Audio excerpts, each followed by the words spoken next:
जय गुरुदेव।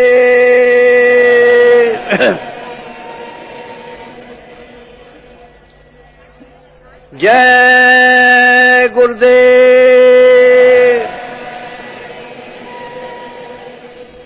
जय गुरुदेव नाम किसका? जय गुरुदेव नाम किसका? जय गुरुदेव नाम किसका?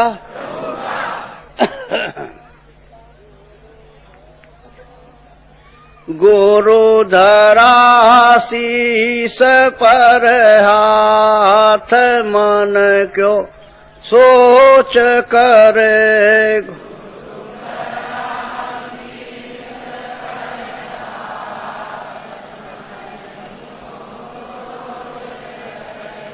गुरु धरा शीस पर हाथ, मन क्यों सोच करे।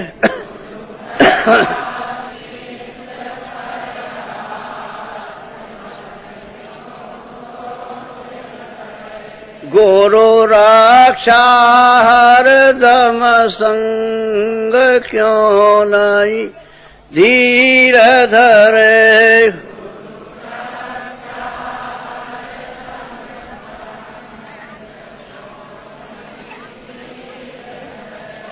गुरु रक्षा हरदम संग, क्यों नहीं धीर धरे।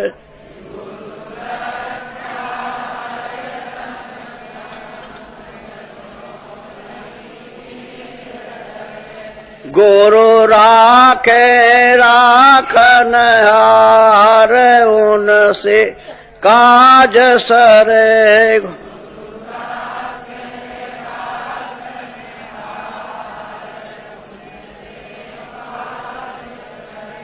गुरुदेव विघ्न हटाई, उनसे काल डरे।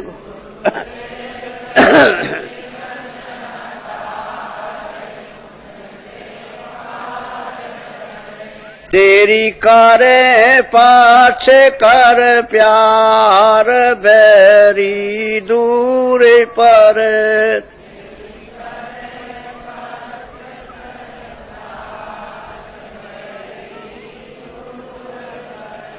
तेरी करे पक्ष कर प्यार, बैरी दूर परे।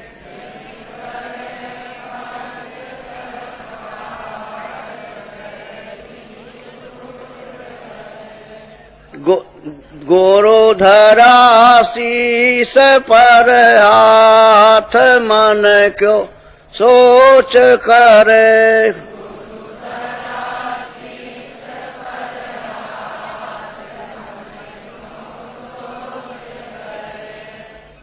जय गुरुदेव।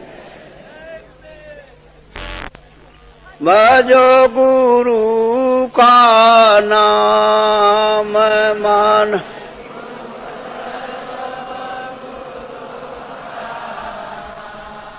मैं मान तू। भजो गुरु का नाम,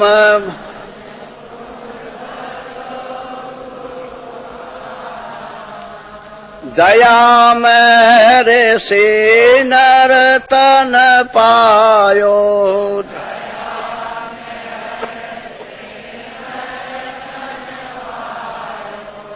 माति करना अभिमान,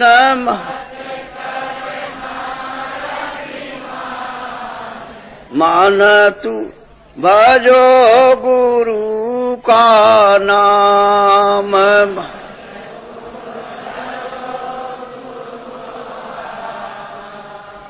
एक दिन खाली पड़ा रहेगा।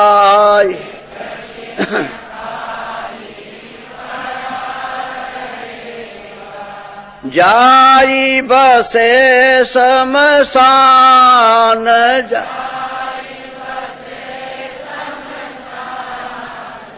मान तू।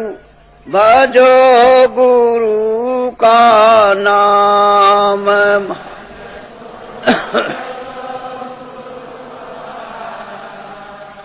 जो धन तुझको दिया गुरु ने,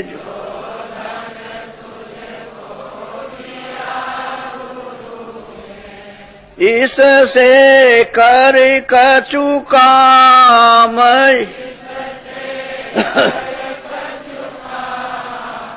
मान तू भजो गुरु का नाम।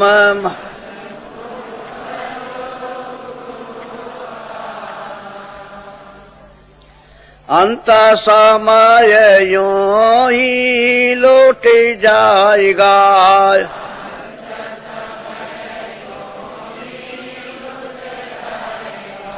संग न जाई धाम।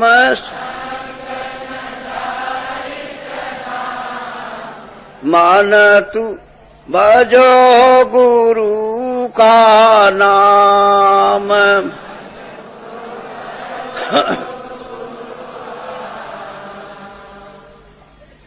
ताते चे यह संसार रहने का सपना,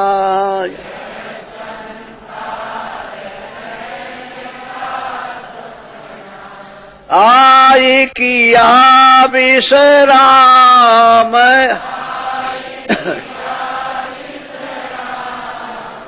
मान तू भजो गुरु का नाम।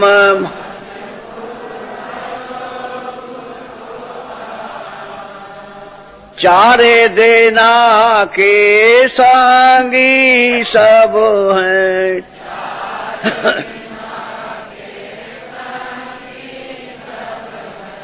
अंत न आवे काम।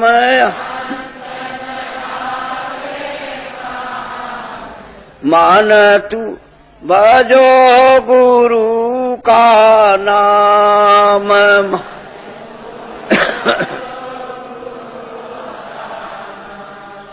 ताते चेत करो सतसंगत,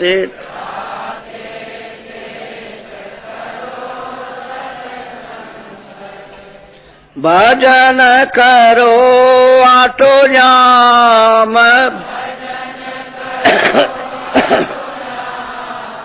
मान तू भजो गुरु का नाम।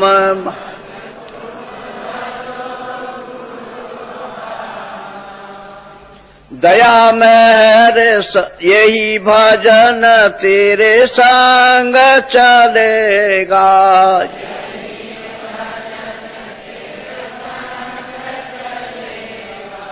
पावेगा आराम।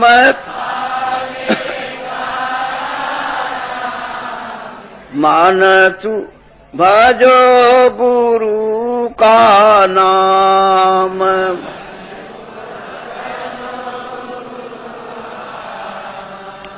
दया मेहर सत्य गुरु से लेकर,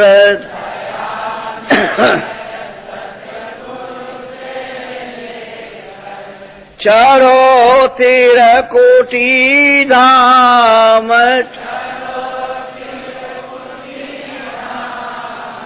मान तू भजो गुरु का नाम।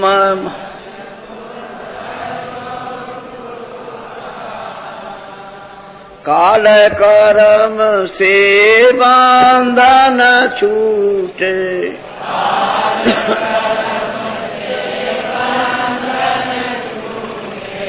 मिले पुरुष सतनाम।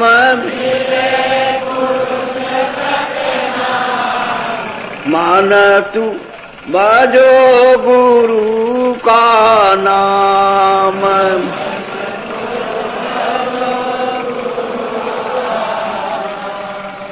जय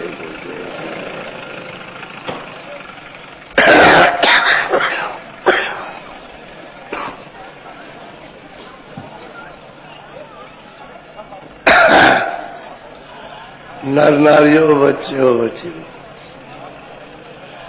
बहुत सचेत कर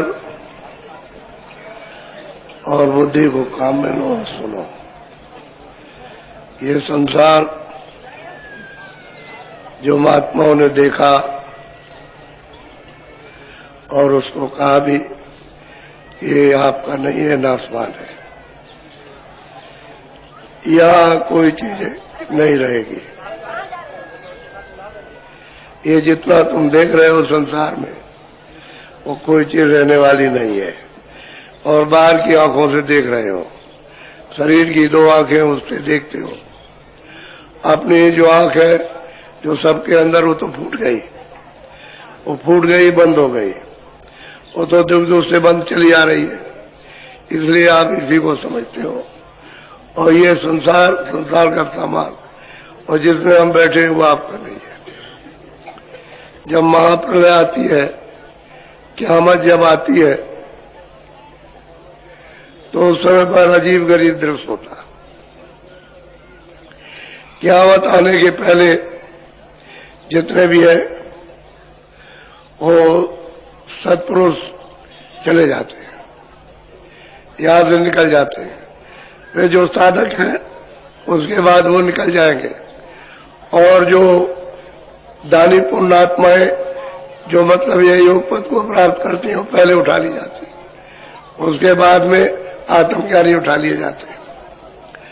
अब रह जाते हैं यहाँ कर्मी जीव, उनका तो आपको पता नहीं कौन कौन उठा लिया गया, सबको तो आप जानते नहीं हो, तो उठा लिए गए। फिर पृथ्वी पर एक अजीब गरीब दृश्य आता कि खाने को अन्न नहीं रहता है, कहीं नहीं मिलेगा। जब तक मिलेगा तब तक भाग के वहां जाओगे, वो भी खत्म हो जाएगा। तो जहां अन्न खत्म होता है लोग तड़पते हैं, भूख की पीड़ा में कितने व्याकुल होते हैं, तो उन्हीं को मालूम होता है।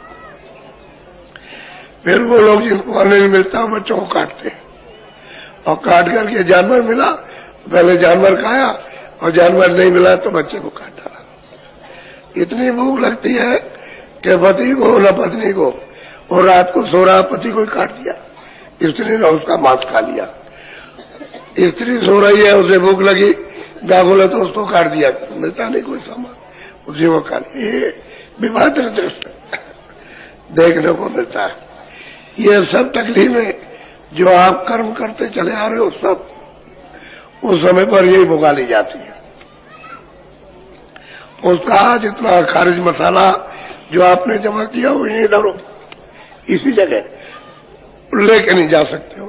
तो उनकी असहनीय पीड़ा सबको, बच्चों को, बच्चियों को, स्त्री को, पुरुष को, हर कौम के आदमियों को ऐसी होती है कि त्राहिमाम मचती है, और चारों तरफ से कोहराम मचता, देशी विदेशी सब तरफ से मचेगा। कारण नहीं, सब मर रहे, सब तड़प रहे।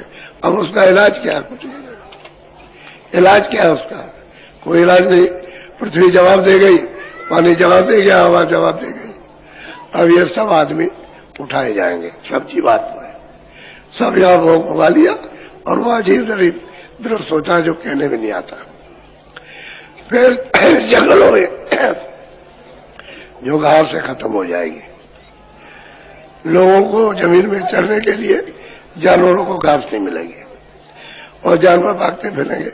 जहां पत्ती मिली पत्ती खाई, पत्ती भी सूख गई। तो जितने भी जानवरों में जो ये जीवात्मा उनके वही सब कर्मों का भोग उसी जगह पर, किस तरह से वो तड़पते रहते हैं, पानी के बगैर और घास और चारे के बगैर तड़पते रहते हैं। इस तरह तो उनका सब जब घुमा लिया तो सब आत्माएं निकल करके ऊपर चली।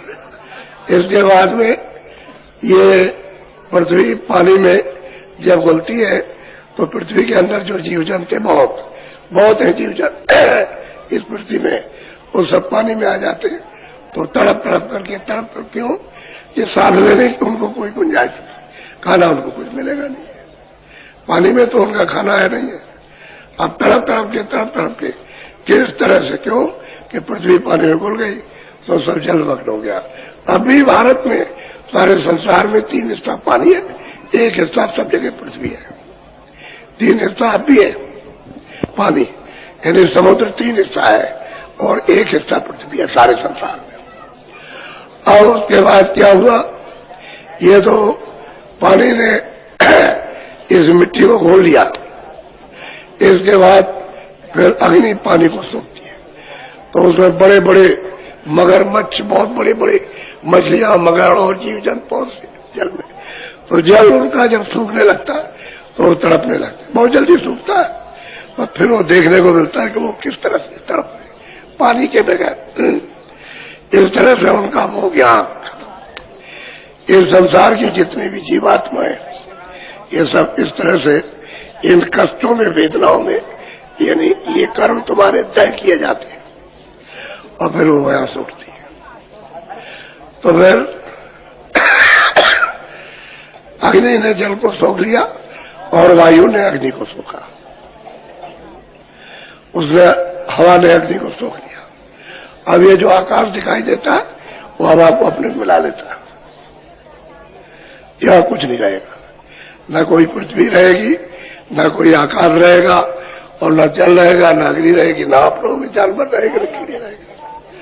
और निरंजन भगवान जो सैतल कमल में वो फिर खिंचाव करती है आकाश का, तो उधर में बहुत तकलीफ उधर भी है, लेकिन ये पीड़ा नहीं मिलती, वहां भी तो टूटता है। तो उधर से फिर स्वर्ग वैकुंठ 14 लोग ये समेटे जाते हैं, पूरे के पूरे समेटे, पूरे के पूरे। तो जो वहां आनंद लेते थे लिंग शरीर में, वो तो मतलब है, और ऊपर में जाने की उनकी इच्छा नहीं है, तो वही रहते हैं, बहुत मुद्दतों से रहते हैं, तो बहुत तकलीफ। उसके बाद जब सहस्त्र कमल में निरंजन भगवान ने, खुदा ने इन सबको समेट लिया, 14 लोगों को 14 तपक, तो फिर वो आद्या मांग शक्ति का लोग निरंजन भगवान फिर समेटेंगे, समेट लेंगे सब पूरा का पूरा, फिर अपना सब समेटेंगे जो उनके लोग आएंगे, ऊपर ब्रह्म बैठे वो समेटेंगे। ऊपर में है प्रकृति, तो प्रकृति ब्रह्म के जितने भी ब्रह्मांड है उन सबको खींच लेगी सब, और किसी को फिर ब्रह्म को भी ले लिया, उनको भी प्रकृति को पुरुष है 10वें द्वार में, वो पार ब्रह्म है, वो उनको सबको समेटेंगे। और पार ब्रह्म के ऊपर जो महाकाल बैठे हुए वो सब समेट लेंगे सब, और समेट करके महासुर के नाके पर ये सब समेट के एक जय कर लेंगे। अब कुछ नहीं रहा, न ये कुछ रहा, न कोई स्वर्ग वैकुंठ रहा, न कोई ईश्वर के लोग रहे, न भगवान के प्रमाण, न पार ब्रह्मांड रहे, सबको समेट के, और उन्होंने महासुर के मैदान के नीचे समेट लिया सबको, जैसे चटाई समेटते ऐसे। अब कब रचना का विस्तार होगा ये नहीं कोई जानेगा, कितने जनों के बाद, कितने युगों के बाद कब होगा, अब ये तो मालिक उसकी इच्छा के ऊपर है। इसको कहते हैं महाप्रलय। अब मुसलमान ये कहते हैं क़यामत आएगी तो जितना भी करो सब करो, क़यामत में बख्शे जाओगे, तो ऐसे बख्शे जाओगे, वो तो सब हिसाब यहाँ लेगा, इसी में ऐसी ऐसी पीड़ाएं देगा कि तुम ऐसे शरीर से गिरोगे, कूदोगे, और कोई तकलीफ दूर नहीं होगी, कोई पीड़ा दूर नहीं होगी, वो सब यही भोगना है, जिसका जो जिस जगह का कर्म है उसको। तो आपका तू शरीर में गया, ऊपर स्वर्ग वैकुंठ में लिंग शरीर भी गया, ईश्वर के लोक में सूक्ष्म शरीर भी गया, और ब्रह्म के लोक में कारण शरीर भी गया। अब उसके परे सूरत निकल गई तो वो तो शब्दरूप होती है, शब्दरूप, तो उसको भी समेट करके सब ऊपर रख लेते हैं, क्योंकि वो उधर तो जा नहीं सकते बगैर भेद के, तो उसी रचना के मंडल के अंदर रहेंगे ब्रह्मांडों में, पार ब्रह्मांडों में, फिर वो भी खिंच जाएगा, तो ये सब महाकाल पुरुष के अधीन हो जाता है, सबको समेट के एक जगह रख लिया, समेट जाता है। ये महापुरुषों को उधर से सब दिखाई देता है, ये आदमी रचना कैसे हुई, किस तरह से विस्तार हुआ, और क्या क्या मसाला दिया गया, इन सबको कहाँ कहाँ बैठाया, और क्या क्या इनको रात दिया, क्या अधिकार दिया, ये सब महापुरुषों को जब इधर से जाते हैं उधर से आते हैं सब मालूम, यानी कोई किसी तरह का एक रेसे भर भी छूटता नहीं है। तो ऐसे संसार में आप रहते हो कि मतलब एक भिन्न भिन्न पूजा है, भिन्न भिन्न उपासना है, भिन्न भिन्न धारणा। आप जिसने सबको पैदा किया उसकी तो आप पूजा कर नहीं पाते, उसका तो पता भी भूल गए, मालूम ही नहीं आपको। जानकारी इसलिए इस जगत में, अरे ईश्वर भी मिले तो कुछ सुख तो मिल जाए, कुछ आराम मिल जाए, तो ईश्वर भी मिलता नहीं है। देवी देवता मिले तब भी कुछ आराम मिले, ब्रह्मा विष्णु महादेव मिले तो ये तो दुख नहीं मिलेगा, सुख मिलेगा कुछ दिन के लिए, लेकिन वो भी नहीं। आप मतलब ये कब हो गए जिनको देखा नहीं, आंख से नहीं देखा, जिनका उपदेश सुना नहीं सुना, जिनकी तपस्या आपने नहीं देखी, अब आप उनका आप करते हो तो कैसे आप रास्ता मिलेगा? या तो रास्ता भूल गए, इनके पास भी जाने का रास्ता भूल गए तो ऊपर कैसे जा सकोगे? आप नहीं जा सकते हो।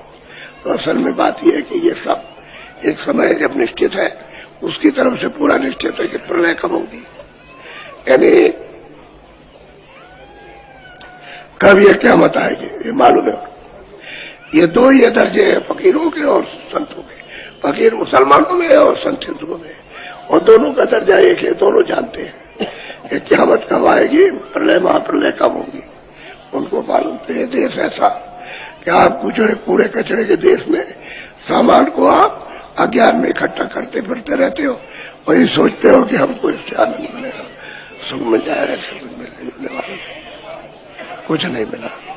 आप खाली के खाली रह गए, अभी खाली हो, अभी इतनी कोशिश करते हो कि आनंद मिल जाएगा, वही क्षणिक ठंडक, ये तो क्षणिक ठंडक आपको मिलती है, लेकिन उसका आभास क्यों होता है कि जो सामने शब्द आ रहा उसकी वो ठंडक व्यापक है सब जगह, तो वही ठंडक सब जीव, शब्द की ठंडक को सब जीव लेते हैं, उसी को समझते हैं सब योनियों में क्या आनंद और मिलेगा तो कहीं नहीं मिलता। अब प्रयास करता है मनुष्य शरीर में कि हमको आनंद मिल जाए, आनंद मिल जाए, जैसे पशु पंछी, उनको तो बोध है नहीं अभ्यास करने का, यानी सत्संग सुनने का, तो उनके पास बुद्धि नहीं है क्योंकि उनमें तत्वों की कमी है, तो वो तो कुछ नहीं कर सकते, लेकिन वो भी आनंद चाहते हैं, आप भी आनंद चाहते हैं, आपको भी नहीं मिलता। तो जब तक मार्ग नहीं मिलेगा महापुरुषों से, तब तक आप इस राज को, इस रहस्य को आप जान नहीं सकते हो, न चढ़ सकते हो, न वहां जा सकते हो। बात असली है। अब वो वहां का उसने समेट के रख लिया, महाकाल स्वतंत्र है, वो भी सत्पुरुष ने अपने देश से सतलोक से उनको भी निकाल दिया, लेकिन उनको ऐसी जगह बैठा दिया कि इनको सबको समेट लेंगे और वही रोक करके रखेंगे। तो आप अपने घर में तो जा नहीं सके, अब पता नहीं कब फिर विस्तार कर दे, तो वैसे ही विस्तार कर देते, जो समेटा वैसे विस्तार हो जाता है। अनेकों ब्रह्मांड, अनेकों लोग, ब्रह्म पार ब्रह्म ईश्वर सब वैसे ही विस्तार हो जाता, फिर नए सिरे से निर्माण होता है। उसको कहते हैं भाई अब सतयुग आया, सतयुग आ गया, सतयुग में लोग सत्कर्म करेंगे, अब नया विधान बनेगा, ये खत्म हो जाएगा, ये वेद सब खत्म हो जाएंगे, ये कोई रहेगा नहीं, सब खत्म हो जाएगा, नया विधान बनेगा फिर, और फिर उस विधान के मुताबिक यानी ज्ञानियों का विधान बनता है, उसके मुताबिक आप लोग चलोगे तब तो ठीक है, वापस लौटोगे, नहीं चलोगे तो, लेकिन अपने घर में तो फिर भी नहीं जा सकते। ये सब कुछ होने के बाद, और वहां कोई दुख तो है नहीं, जहां सिमट करके जाओगे वो तो लोक है, कोई जेल में थोड़ी बंद कर दिए जाओ तो लोक में रहेंगे, वो तो लोक है। यानी मतलब ये है कि यानी उसमें कितने ब्रह्मांड है, उनमें जाओगे तो आपको कोई तकलीफ नहीं है, लेकिन मालिक का दर्शन दीदार नहीं हो सकता, उससे आप वंचित रहोगे और इस घेरे में रहोगे कि जब उसकी इच्छा होगी तो मैं विस्तार कर देगा, फिर आपको नीचे भेज देगा, तो कभी ऊंचे कभी नीचे, बस ये होता रहता है।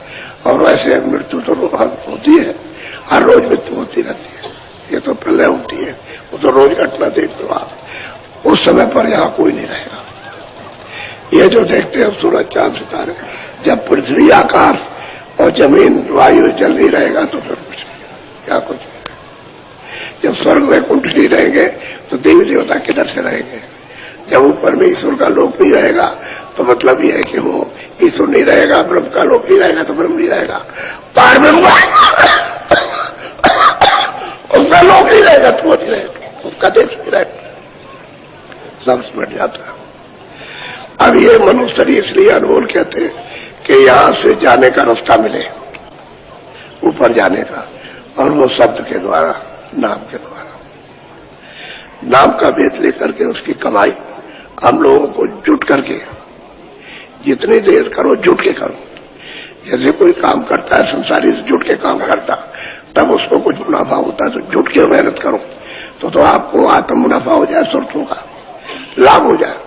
और आप जुट के नहीं करते हो, ऐसे ही कभी किया कभी नहीं किया, अभाव में चलो ऐसे ही 2 मिनट बैठ गए, तब भी मन आपका इधर उधर भागता है, ऐसे बैठ गए और उठ के खड़े हो गए, तो ना करना कुछ नहीं है, वो तो कुछ भी है, तो खिलवाड़ है।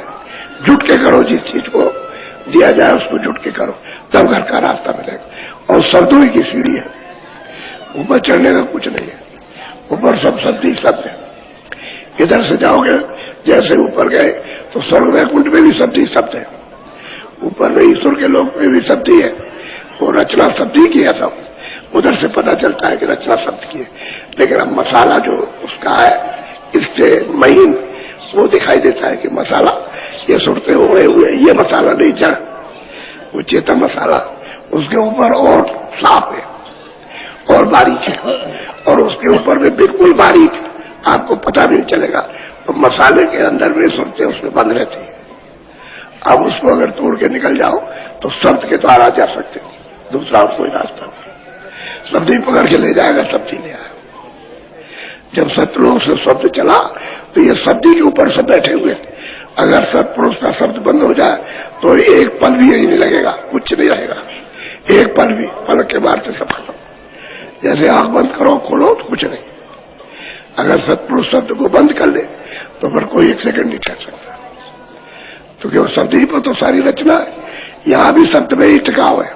अगर सूरत को ठंडक न मिले तो नहीं रह सकती, वो रह नहीं सकती इसमें। उस शब्द का है लेकिन भूत नहीं है। आप जंगल में चले जाओ, चुपचाप बैठ जाओ, जहां कोई आवाज ना हो, तो आपको ऐसी आवाज मालूम होगी, तो ऊपर से आ रही आवाज, वहां भी शब्द है, गुंजारमान करता, लेकिन उसको आपका ज्ञान नहीं है, बोध नहीं है कि शब्द क्या है, ये सार शब्द क्या है चीज, इसी से सूरत के आई और इसी से जाएगी, वो आपको बोध नहीं है। जब महात्मा मिल जाते हैं उसका बोध तो जब होता है, जब उसका अभ्यास कराते हैं, साधन कराते, भजन कराते हैं, तब उसको मालूम होता है। और ये औजार देश है, इसलिए जो नामदान दिया है वो तो आप लेकर के उसको भजन करो, और हमको जब जब यहाँ आओ तो सुनाओ कि हमने ये साधन किया, हमने ये उन्नति की। हम उसको नहीं मानते, तुम कहोगे हमारा साधन नहीं बजता, हम उसको एक नहीं मानते, क्योंकि दरवाजा सच्चा, उस पर आप बैठते नहीं हो कि वहां बैठ करके दया मिल जाए, तो मन को तुम चारों तरफ भगाते रहते हो और दरवाजे बाहर के बैठते। इतना काम तो तुमको मन को वहां थोड़ा थोड़ा बैठाओ, जिससे उसकी आदत पड़ जाए और उसको रस मिलने लगे, तो रस मिलने के पहले ही भाग जाता है। दया तो करने वाले हैं ही, क्योंकि वो दया के घाट पे ले आएंगे तो दया करेंगे, आप उस घाट पे नहीं आते, तो ये हम मानने को तैयार नहीं। और जो करता है उसको होता है, जब वो करेगा तो उसको होगा, तब उसको शब्द भी सुनाई देता है, प्रकाश भी आता है, फिर को दिखाई भी देता है। ऐसा नहीं कि नहीं है, अब यह कि तुम करते ही नहीं तो क्या, यहाँ के गए वो जाल में फंसे, अब वो जाल कुछ नहीं है। असली जाल काटना है, इस शरीर से निकलो, जीवात्मा को निकालो यहाँ से जीते जी, और ये निकल के ऊपर हो जाए तो शब्द के द्वारा ऊपर होगी। आखिर योगी योग करते थे प्राणायाम, तो यही तो आते थे और यहाँ से फिर शब्द की धार को पकड़ते थे, तभी ऊपर चढ़ के जाएंगे, दूसरा कोई रास्ता नहीं। इतना नीचे से कष्ट किया और यहाँ आए 60 साल में, 70 साल में, और फिर शब्द की झनकार आई, उसी को पकड़ते हैं, उसी को पकड़ के ऊपर चढ़ते। तो साधना पूरी नहीं हुई, वो तो बस समय खत्म हो गया। 70 साल 80 साल हो गए, बस शरीर जीर्ण हो गया, फिर वो साधना पूरी। अब महात्माओं ने सब नीचे छोड़ दिया, कहा तुम सीधा शब्द पकड़ो, नाम को सुनो, आवाज को सुनो, उसको पकड़ो और चढ़ चलो, वो सीधा रास्ता। तो इसमें किसी को कोई तकलीफ नहीं है, तो सीधा रास्ता चलो, टेढ़े रास्ते से कुछ मिलने वाला। और सब छोड़ दो, असली पूजा करो, ये असली पूजा है, ये आत्म पूजा है, सुरतों की पूजा है सच्ची। इसको करोगे तो काम बन जाएगा, और इसको छोड़ करके शारीरिक कोई भी पूजा करो, उससे कुछ होने वाला नहीं है। कोई भी कीजिए आप, वो तो बाहर की पूजा है, इंद्रियों की और मन की, तो मन तो भटका ही हुआ, इंद्रियों के दरवाजे, इंद्रिया भोगों में लगी हुई है, उससे कुछ होने। आत्म पूजा करो, सुरतों की सच्ची पूजा चेतन से चेतन की करो, तब तो काम बन जाएगा। और आप लोग एक साथ गहराई समझते नहीं हो, यानी दरवाजा तुम्हारे तब के पास है और तुम लगन के साथ तरफ के साथ बैठते नहीं हो। ये कह के क्यों नहीं बैठते हो कि आज हम कुछ सुनेंगे, कुछ हम देखेंगे। ये उत्साह होना चाहिए आप में। अब ये उत्साह लेकर के जब तुम बैठो कि आज हम कुछ करेंगे, कुछ लेंगे, तब तो हो जाए ऐसे बैठ गए फीके, रूखे फीके बैठ गए, वैसे ऐसे हो गया। और फिर पूछा कि भाई तुमने कुछ किया? कह लगे कभी किया था, कभी नहीं किया था। तुम्हारे लगे नहीं, इच्छा ही नहीं, करो।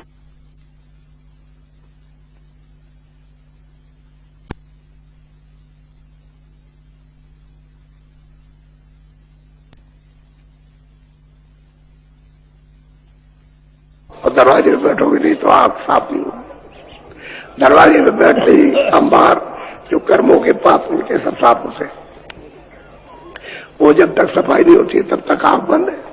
वो तो आग का जाला मारा है कर्मों का, वो हट जाएगा तो सुनाई देगा, दिखाई देगा, सब होने लगेगा।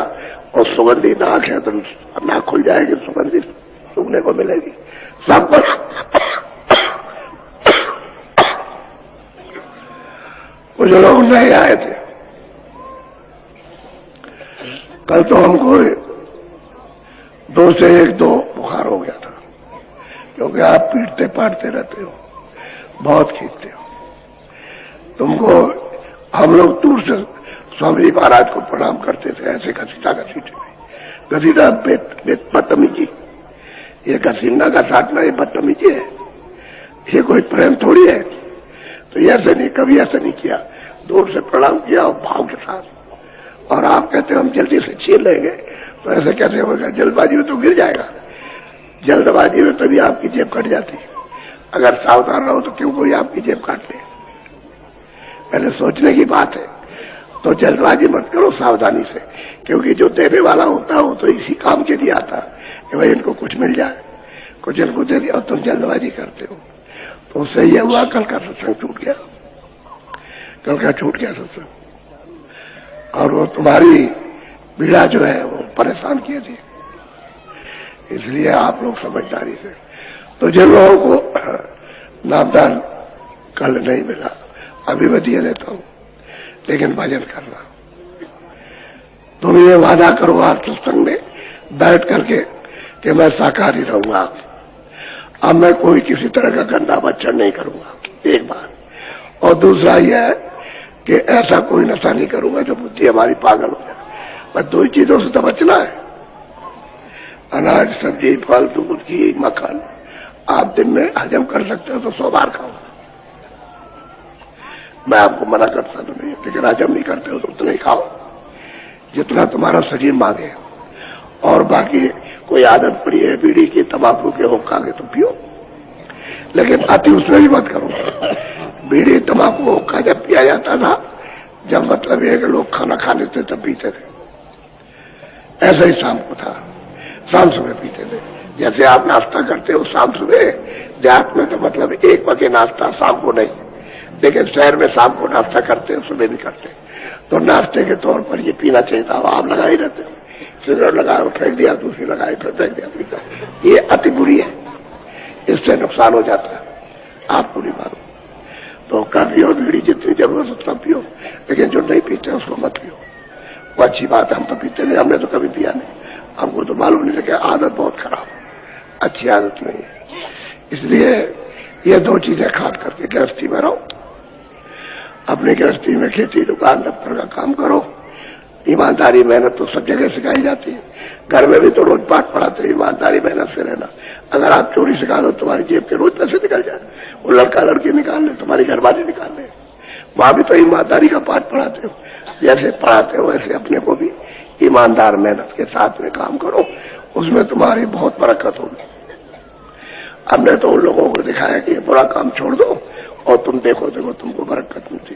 बुरा काम छोड़ दिया, उनको अच्छे कपड़े पहनते, आराम से रहते और अपना भजन करते हो, काम करते। असल में तुमको अपने काम पर, अपनी मेहनत पर यकीन, विश्वास नहीं, इसकी वजह से ऐसा ये धोखा देते हो। नहीं तो बरकत साथ जुट जाएगी, उसमें सब पूरा होता है। कपड़े पूरे थे, खाना भी पूरा था, बच्चों के लिए, अपने लिए आराम से रहते। भाई शांति तो चाहिए, क्या उठा करके ले जाओ।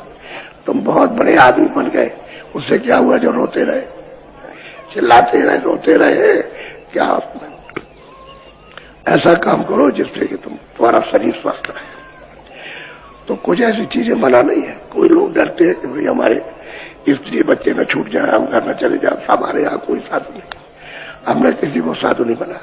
हमको तो जो स्वामी महाराज ने आदेश दिया उस मुताबिक, उनके आज्ञा के मुताबिक काम कर, हमने किसी को साधु बना और उनका साधु किसी को बनाना ही नहीं। अगर वो बन सकता है गृहस्थी तो कहते ना गृहस्थी बनो, और छोड़ दिया कहते अपनी जाएगा तो भजन करो, वो तो कोई कोई नहीं। अगर हम किसी को साधु नहीं बनाते, डर बाहर छुड़ाते, तो उसका ये कहते हैं कि भाई तुम बाल बच्चे काम छोड़ दो, वही रहो, वही मेहनत करो ईमानदारी के साथ, वही पूरा भजन ही तो करना है। तो जो तुम भजन वहां जाओगे 10 घंटे 12 घंटे करोगे, तुम्हारा भजन आधे घंटे में बनेगा और वहां हो भी नहीं सकता। जब रास्ता नहीं मालूम तो भजन क्या होगा। तो घर गृहस्थी में रहो, यही भजन हो जाएगा, ये बन जाएगा। ये भी काम सबकी उपासना है, एक की उपासना है सबकी। जब ईश्वर की उपासना कर ली तो उसके लोक की उपासना, देवी देवताओं की सबकी हो गई। ब्रह्म की उपासना कर ली तो उसके देश की सबकी उपासना, पार ब्रह्म की उपासना की तो सबकी उपासना। उस सच्ची उपासना में जुटो, तब काम बन जाएगा। नहीं तो बहुत समय खराब हो जाएगा और खाली चले जाओगे। तो मैं नाम एक बात का ध्यान रखो, आप जो जल्दी करते हो, कोई पूछता है कि बाबा जी ने क्या बताया था, उसको बता देते हो, तो आपको मना किया जाता है कि जो चीज बताई जाए किसी को मत बताना, क्योंकि उसका तो कोई फायदा होगा नहीं और तेरा नुकसान हो जाएगा, तेरा भजन नहीं बनेगा। इसलिए सोना चांदी जितना छुपा के रखते हो उससे भी ज्यादा यानी गहराई से इसको छुपा के रखो। ये छुपाने की चीज है। और जितना देखो सुनो सब छुपा लो। किसी को अगल बगल में स्त्री बच्चों को पता न चले, तब तो ये समझे जाएगा आत्म उस परमार्थ की, आत्म विद्या की, आत्मधन की कदर करते हो। और तुमने ऐसे ही बकवास कर दिया और तुम्हारा क्या हो गया। अब रोते रहो आप जिंदगी भर, कुछ नहीं होगा। जो तुमने कहा तो भाव खत्म हो गया, अब भाव नहीं बनेगा और आपको कोई चीज नहीं बनेगी। बहुत रो चिल्लाओ तो किसी किसी का तो हो सकता, लेकिन सब ऐसे रह जाएंगे। तो किसी से कहना नहीं, सब छुपा के रखो जो दिया है, क्योंकि ये चीज तो कहीं मिलने वाली नहीं है और आप समझते हो कि ऐसे ही मिल जाती है, ये बहुत मुश्किल से मिलती है। इसलिए आज आखिरी दिन ये ले लीजिए। अब ये समझ लो कि एक दिन आने का, एक दिन जाने का। तो आप 24 तारीख को आने का था, आ जाएंगे रात को, सत्संग मिल जाएगा। अब आज जाने का समय, जाने का तो 9 दिन का कार्यक्रम था। और भंडारे का भी है 14 से 22 तक। जो अगला भंडारा अगहन में आएगा दिसंबर में, वो 14 से लेकर के और 22 तक का है, 9 दिन का। वही दिसंबर के महीने में 17 और 18 की रात्रि को, 17 की रात्रि बीतने पर 12:05 18 लग जाता है, तो 18 तो रात्रि में होगा, 17-18 की रात को। वो तो एक दिन भंडारे का, बाकी 4 दिन इधर के और 4 दिन उधर के, 8 दिन हो गए, 1 दिन। ये कार्यक्रम आपके दिसंबर अगहन में होगा, अगहन सुदी 10वीं को। वो तारीख नहीं, इसमें अगहन सुदी 10वीं जब पड़ेगी तभी होगा। तारीख कोई भी पड़ जाए, ये सूचना जहां कहीं भी लोग मिले उनको आप बता देना, क्योंकि बहुत से नहीं आ सके। घर में अगर 1 आदमी आया, 2 आदमी आए तो 2-4 रह गए, तो उनको सबको बता देना कि भाई आगे जो भंडारा आएगा, 5 महीने है अभी भंडारा आएगा, तो मतलब उसमें ये कार्यक्रम होगा। इसलिए हमने आपको ओपन कर दिया, यानी आपको बता दिया है कि भंडारे की तिथि तारीख याद रखना। 14 मतलब ये है कि दिसंबर से 22 दिसंबर तक ये होगा भंडारा, और 17-18 की रात्रि को भंडारा ये होगा। तो आप याद रखिएगा और अपनी अपनी तैयारी कीजिए। और जिले के लोगों को चाहिए कि हमको थोड़ी बहुत सूचना दे दिया करें, ताकि हम उचित प्रबंध करें सूचना को देते थे। तो मतलब फिर जब ऐसी सूचना नहीं दोगे तो आप मोम जमा रखो एक पास में, उसी झोले में जवा है। कई जगह नहीं मिली तो मोम जमा लगा दिया, तो आप बड़े सुखी रहते हैं। अब कितने लोग लगाए बहुत आराम से, कोई दिक्कत नहीं। इसलिए इस विद्या को, इस रास्ते को अमूलक, ये सुरतों का दाना नाम था, ये आपको मिलेगा नहीं। आपको तो कहीं मिल जाएंगे महापुरुष, तो मिल जाएगा, लेकिन ऐसे नहीं मिलेगा। अब जाओ भागते हुए मिल जाए तो नहीं मिलेगा तो इसको ले लिया। तो जो जो नाम बोले सब लोग एक साथ बोला, एक आदमी एक साथ में ऐसे बैठ जाओ आराम से, पंथी मार के बैठो। जो जो नाम बोलते जाए उसी को बोलते जाइएगा। जब मैं चुप हो जाऊंगा तो आप भी चुप हो। बोलो जय गुरु। तुम्हारे पास है सीढ़ी, तुम्हारे पास, और बेदी न जानने के कारण तुम भटक रहे हो। बेदी मिल जाए तो सीधा एक तरफा दौड़ो। एक आदमी आया, बहुत आदमी बैठे थे, कहने लगे मुझे साल भर हो गया और मुझे जिला अधिकारी मुझसे नहीं मिले और मुझे अपनी तकलीफ कहनी थी। तो एक आदमी वही आ गया और चुपचाप बैठा रहा। कहने लगे मैं वहां गया लखनऊ में मुख्यमंत्री से मिलने, 6 महीने भटकता रहा, नहीं मिले मुझको। तो उसने कहा कि अरे भाई तुम क्यों भटकते हो, तुम ऐसे किसी के पास जाओ जो उनके पास आता जाता हो।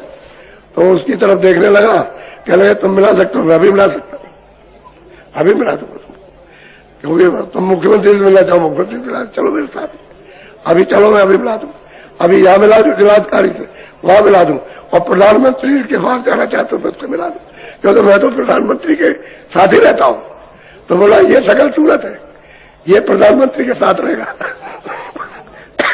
सब लोग उनकी बात पर हंसते, अरे कहीं हमारी शकल सूरत कोई भी हो, हम तो उसको मिला दे, तब तो समझ लेना, सीधा चलो हाँ, या वहां चले यहाँ चल, हमारी कोई बात झूठी निकलेगी। क्या मेरा चलो चलो, अच्छा प्रधानमंत्री तो ले गया और सीधा अंदर ले गया, किसी ने नहीं रोका, वो तो वही रहता ही था, और सीधा ले गया उससे पिला दिया।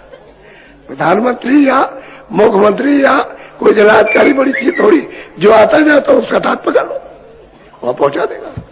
ऐसे ही संत महात्मा पहचानने भी नहीं आते, वो पहचानने में नहीं आते, वो तो कहते हैं तुमको ब्रह्मा विष्णु से मिला दे, ईश्वर से मिला दे, ब्रह्म से मिला दे, चलो, और जो सबका माले थे उससे मिला दे।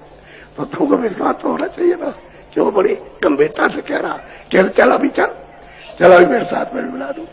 तो कहने का मतलब यह है कि तुम फंसे पड़े हुए जाल में, इसलिए तो सुमरन और ध्यान और भजन 3 चीजें, 5 नाम, 5 रूप, 5 स्थान, अरे के बाजे लिख करके याद कर लो। ये आपको कैंपों में जो प्रेमी है पुराने को लिखा देंगे, और याद करके कागज फाड़ दो, फिर नहीं दिखाना किसी को। कोई भी अपना कितना भी ऐसी हो, किसी को मत दिखाना, नहीं तुम्हारा नुकसान हो जाए, उसका तो कोई फायदा होने वाला है नहीं, वो कह जाए इन सब चीजों को, उसकी तो समझ में नहीं आए। और ये 1 घंटा समय 24 घंटे में निकाल के हमको दो, और जब तुम उसका अनुभव करने लगे तो अपने आप ज्यादा समय देने लगोगे, ज्यादा समय दोगे तो थोड़ा थोड़ा बढ़ा देना, 2-2, 4-4 मिनट ऐसे ही बढ़ाते जाना। जब लग जाएगी लगन और उधर में आनंद मिलेगा तो बढ़ जाएगा, ये बात है। तो रोज करो नियम से, यह नहीं कि नागा कर दिया, रोज ध्यान पर, रोज भजन पर, रोज सुमरन पर। कभी सुमरन करो दिन में 1 बार, और दूसरी बार पे ध्यान करो, तीसरी बार भजन करो, एक साथ नहीं, अलग अलग। अभी हमारे पास समय तो हमने 10-12 मिनट भजन सुमरन कर लिया, फिर 15 मिनट हमने ध्यान कर लिया, फिर उसके बाद जब मौका मिला तो भजन कर लो, अलग अलग, एक साथ करने की जरूरत नहीं है, ताकि तुम घबरा जाओ कि मैं 1 घंटे समय कैसे दे सकता हूं। इसलिए खंडों में उसको बांट लो, यह है सीधा। अच्छा, बहुत लोग तो कल नहीं आए, तो जो जाने वाले थे वो कल परसों के दिन उन्होंने मिले जुले। आप लोग कोई धोती ले आते हो और देना चाहते हो, चलो बाबा जी को दे दें। तमाम लोग पूछा मैं इतनी धोती क्या करूंगा, और मैं भी बांटता ही रहता हूं, जिसको समझता हूं उसको देता रहता हूं। और क्या, जो भी चीज है आप मुझे देते हो तो मैं उसको स्वीकार कर लेता हूं आपकी तरफ से, और उसको बांटता रहता हूं। मैं तो उतना ही सादा, जितना हमारा बना हुआ उतना ही भोजन, उससे ज्यादा कोई चीज नहीं खाते। तो अब मैं आपसे मिल तो सकता नहीं, आप कहोगे बाबा जी से हम मिलेंगे तो तब बाबा जी को देंगे, तो मैं तो आपसे मिली। मुझे तो बुखार चढ़े आया, पहले तो सुबह नहीं था, लेकिन अंदर आराम थी, इस वक्त आ गया कि मेहनत जब करता हूं तो ऐसा, तो मेहनत की वजह से होता है। जब आप बहुत मेहनत लेते हो, खींचते हो और बस इधर उधर धक्के लगाते हो, तो फिर शरीर है पुराना, तो काम में अगर सही से, तो कोई कुछ ले आता, कोई कुछ ले आता, कोई प्रसाद ले आता, बाबा जी पर चढ़ाता, तो हम स्वीकार कर लेते हैं, लोगों बात है। ऐसा करो मैं मिलूंगा तो किसी से नहीं, किसी से मिल नहीं सकूंगा, ये बाड़ा बना हुआ है। तुमको जो कुछ भी डालना दबा डरो इधर, वहां बाहर एक 8 फुट की दूरी पर आदमी खड़े हो जाए और इधर से इधर निकाले, वहां खड़े हो जाए, तो इधर से इधर निकालते जाए, इधर से इधर निकाले, और सबको मौका मिल जाएगा अभी। और जो कुछ भी डालना आप डाल दीजिए और मैं सब स्वीकार कर लूंगा। आपको देना ही तो है, आप हमारे सामने तो दे रहे हो, ऐसा थोड़ी कि नहीं, ये हाथी में देना होता है। हमने गुरु महाराज को देखा कि दूर से प्रणाम करते थे, अकेले जब कोई ना हो तब तो छू सकते हैं, लेकिन सबके सामने नहीं। इतना डर, इतना भय लगता था कि सबके सामने अकेले रहे।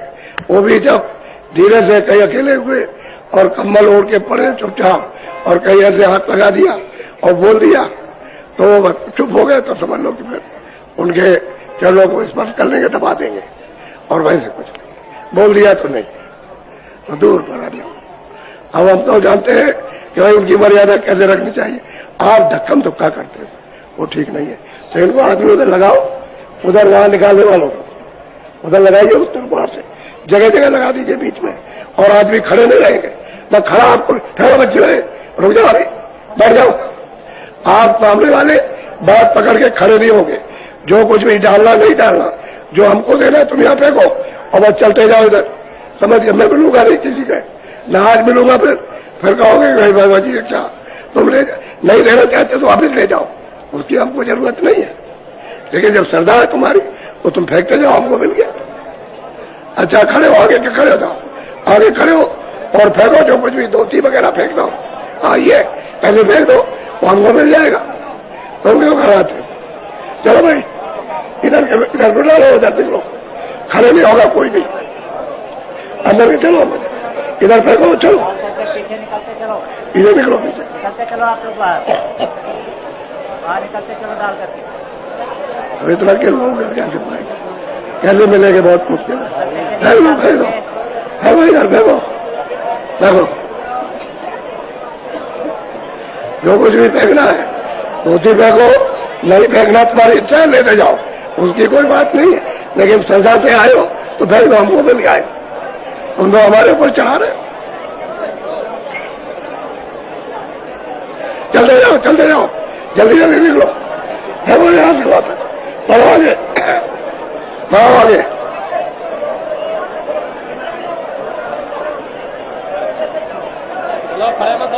चलो चलो इधर निकलो, इधर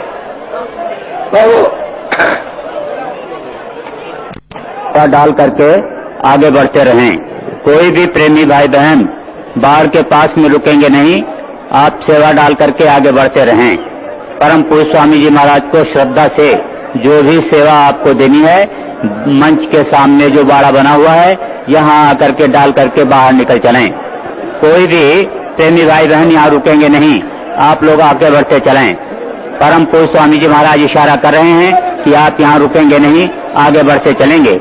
परम पूज्य स्वामी जी महाराज का दर्शन करते हुए आप आगे बढ़ते चलें। मंच के बाईं हाथ की तरफ जो लोग खड़े हुए हैं, आप लोग कृपया बाहर निकल जाएं। चलिए आगे बढ़ते चलिए, कोई रुकेंगे नहीं। बाड़े के अंदर सेवा डाल करके आप आगे बढ़ते चलें। चलो बढ़ो।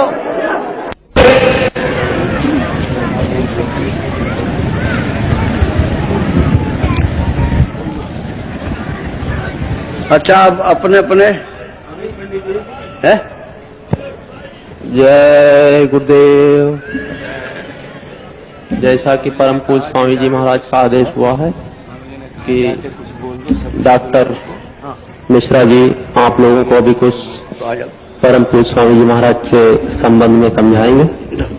आप सभी लोग बैठे रहें। जय गुरुदेव।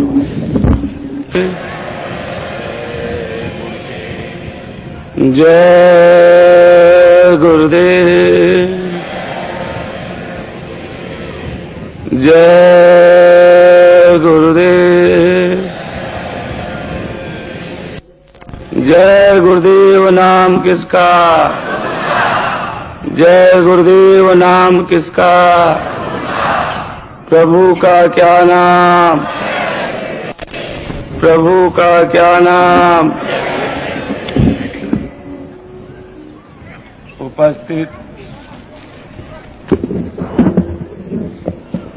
उपस्थित सभी सत्संगी भाई बहन, स्वामी जी महाराज काफी परिश्रम हम लोगों के लिए कर रहे हैं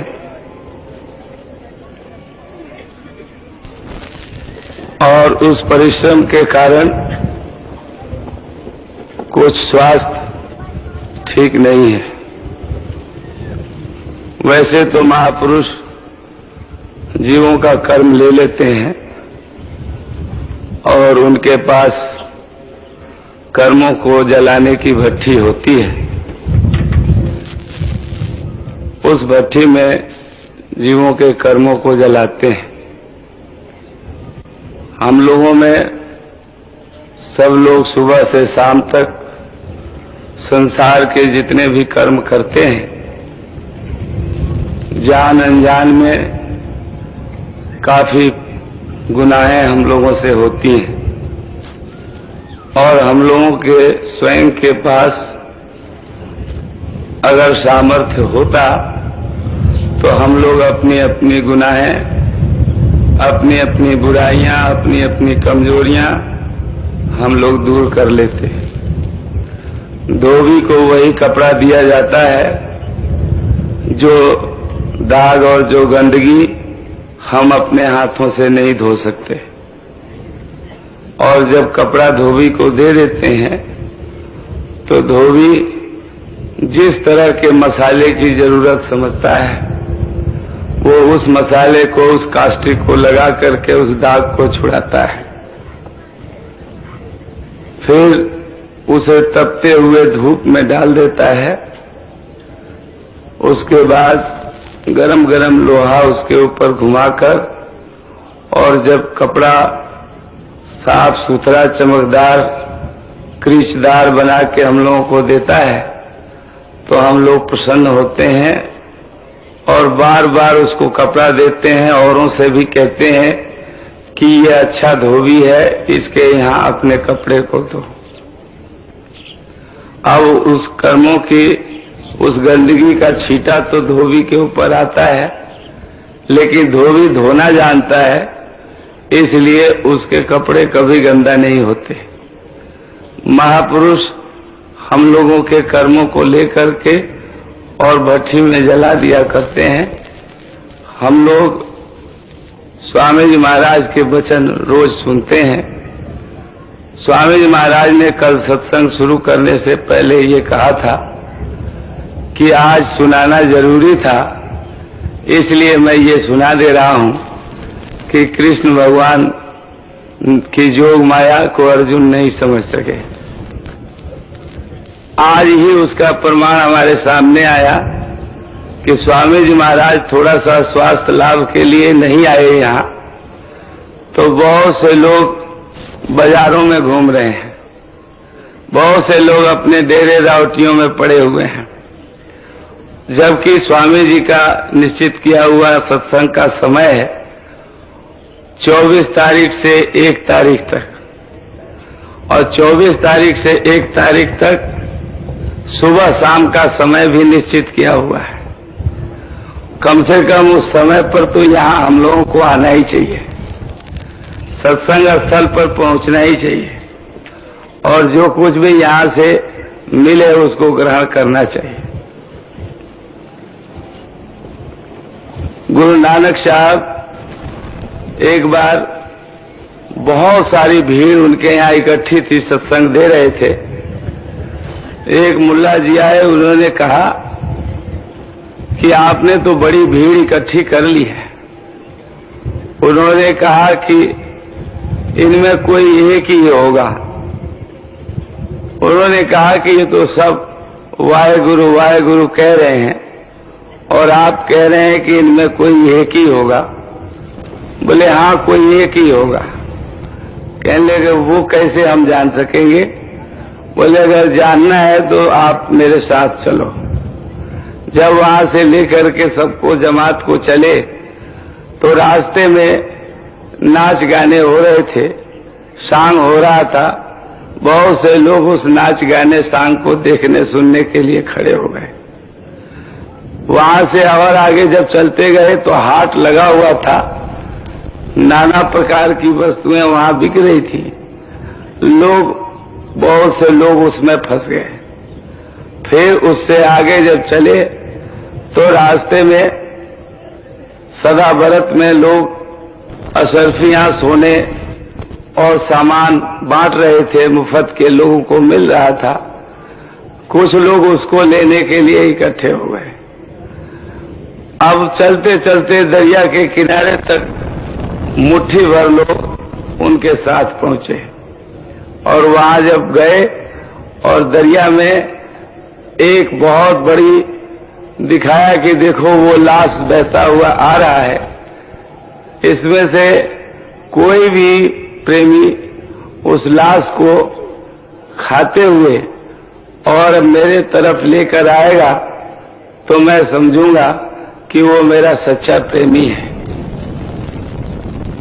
सब लोगों ने सोचा कि अब तक तो गुरु महाराज मांस नहीं खाने का, शाकाहार रहने का ये उपदेश करते रहे और आज मांस खाने की बात हो रही है। तो बहुत से लोगों ने नाक भौं सिकुड़नी शुरू कर दी, गर्दन नीचे कर ली। लेकिन उसमें एक प्रेमी खड़े हुए और उन्होंने कहा कि हुजूर पैर की तरफ से या सिर के तरफ से, जिधर से हुक्म हो उधर से खाते हुए हम आएंगे। उन्होंने कहा चाहे तुम्हारी जिधर से इच्छा हो, बस खाते हुए और उसको मेरी तरफ ले आओ। वो छलांग मार दिए और छलांग मार करके जैसे उसके पास पहुंचे तो एक बड़ी सी लकड़ी की सिल्ली थी और उसके ऊपर कड़ाह प्रसाद यानी देसी घी का हलवा उसमें रखा हुआ, ऊपर से सफेद चद्दर डाला हुआ।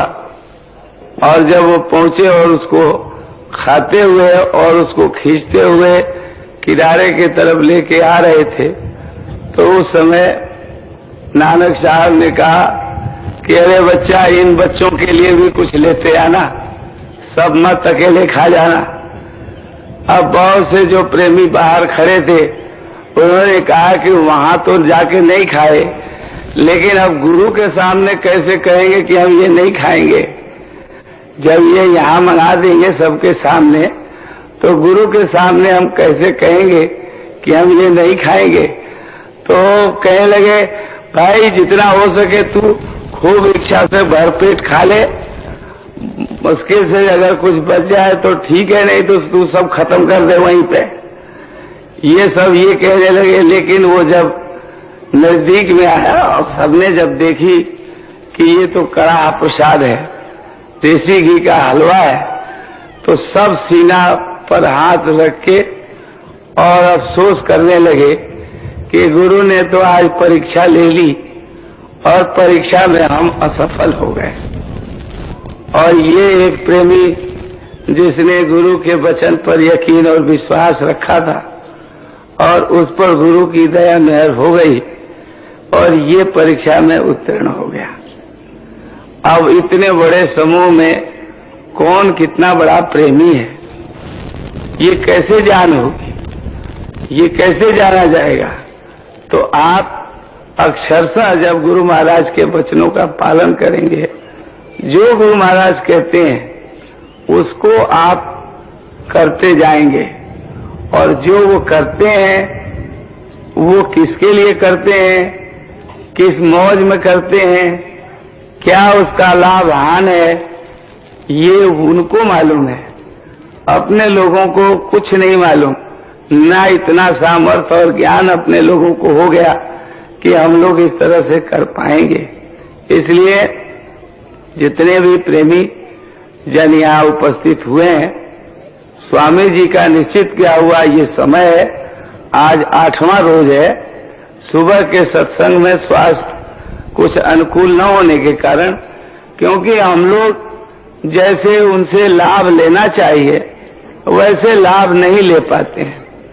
हमारी आप सबकी कमी ये रही है कि सत्संग में जब अपने अपने क्षेत्रों में हम लोग सत्संग होता है उसमें प्रेमियों को नहीं बताते हैं कि गुरु का दर्शन कैसे करना चाहिए और गुरु से पूरा लाभ कैसे मिलेगा। अगर हम लोग पहले से लोगों को बतला के रखें कि एक आदमी कह रहा है तो दूसरा आदमी भी अपनी बात उनके सामने न कहे, और उनका वाक्य जब तक पूरा नहीं होता है वो किसी को कुछ बता रहे हैं, और जब तक उनका वाक्य पूरा नहीं हो रहा है तब तक हमको बीच में अपने वाक्य द्वारा उनके वाक्य को खंडित नहीं करना चाहिए, उनके वचनों को खंडित नहीं करना चाहिए। उससे अपना भी नुकसान और आगे जिसको वो लाभ देना चाहते हैं उसको भी लाभ नहीं मिला। एक आदमी के सिर पर हाथ रख रहे हैं और दूसरा जबरन वहां सिर रख दे, तो अगर मान लो किसी को कोई तकलीफ है और उसके लिए उन्होंने वो हाथ रखा कि उसकी तकलीफ चली जाए, और आपको वो तकलीफ नहीं है और कहीं उसके लिए वो दूसरा संकल्प, तो उसका नुकसान। इसलिए जब दर्शन करने बैठते हैं हम लोग तो एक दूसरे पर गिरना और स्वामी जी का पैर पकड़ के खींचना, नाखून मार देना, और ये सब चीजों को ध्यान में रखना चाहिए। अब स्वामी जी महाराज इस उम्र में और इतनी मेहनत, कल दिन में कुछ नहीं भोजन लिया था और दिन भर आपने देखा कितना मेहनत किया, कितना पसीना निकला, और जब आदमी के पसीना ज्यादा निकल जाता है तो उस समय उसकी भोजन की रुचि बिल्कुल कम हो जाती है, और वो भोजन की रुचि नहीं हुई, भोजन नहीं लिया